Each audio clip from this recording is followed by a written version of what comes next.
সময়টা ২০০৮ সাল। তাজমহল দেখার স্বপ্ন নিয়ে ঘর ছেড়েছিলেন মোংলার এক কিশোর। কিন্তু বেনাপোল সীমান্ত পার হতেই ভেঙে যায় সেই স্বপ্ন। দিল্লির অমর কলোনির এক বৃদ্ধা খুনের ঘটনায় পুলিশ খুঁজছিল বাদল সিংহ নামে এক আসামিকে।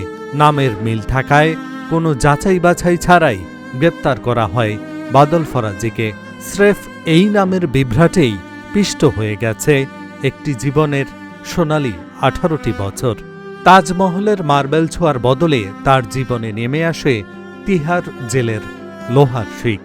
ভারতে যাওয়ার পরে তাজমহল দেখতে এখানে বৈশা একটা মানে মার্ডার হয়। মার্ডার হওয়ার পরে ওনারে ওই নামে মিলার পরে তাকে আপনার অ্যারেস্ট করার পরে ভারতে বেশ 12-13 বছর জেল খাটার পর বাংলাদেশে তাকে পাঠায়।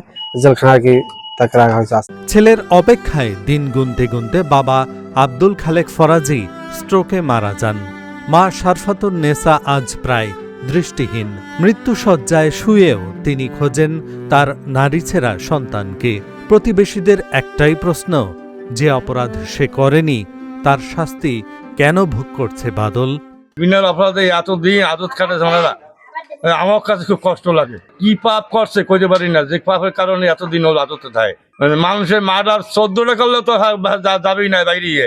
এই কোন অপরাধ আরে কয়? দীর্ঘদিন চাপা থাকা এই ঘটনার মোড় ঘুরে যখন এক ভারতীয় মানবাধিকার কর্মীর ক্যামেরায় উঠে আসে চাঞ্চল্যকর তথ্য। তার অনুসন্ধানে সামনে আসে ভুল ব্যক্তিকে গ্রেপ্তার করেই দায়িত্ব শেষ করেছিল সংশ্লিষ্ট পুলিশ। सबसे पहले मेरी बादल फराजी से मुलाकात हुई थी 2016 में, जब मैं तिहाड़ जेल नंबर 3 गया था। वहाँ पे हम लोग प्रिजनर्स की काउंसलिंग करते थे और रिफॉर्मेशन और रिहैबिलिटेशन के प्रोग्राम है, यानी जो सुधार और शिक्षा के प्रोग्राम्स है। তবে অন্ধকারের মধ্যেও হাল ছাড়েননি বাদল। তিহাড় জেলের ভেতর থেকেই সম্পন্ন করেছেন স্নাতক ও স্নাতকোত্তর ডিগ্রি। লোহার শিকের আড়ালেও থেমে থাকেনি তার শেখার ইচ্ছা। In a class that used to be held at jail number 4, that used to know as a Padao class. So from there till today, still I am being a part of the education, and in fact I have completed 8 diploma courses, including a British Council. They provided me a special diploma course.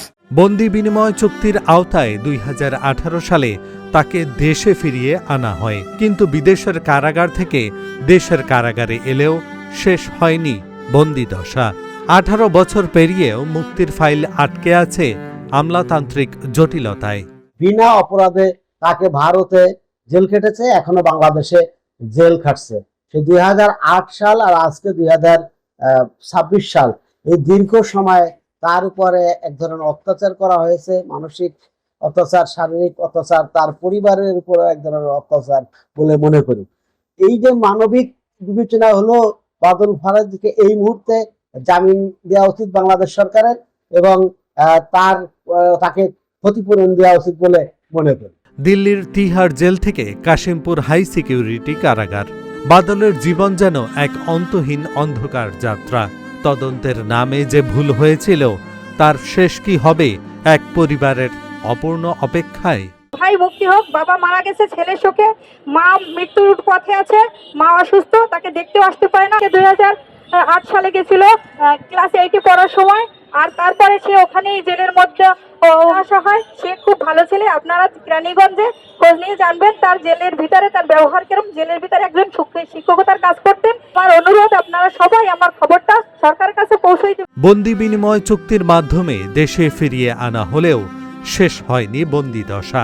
তদন্তের ভুলে 18 বছর পরেও শেষ হয়নি বাদলের জীবনের সীমাহীন অন্ধকার যাত্রা। Dhaka journal, news desk.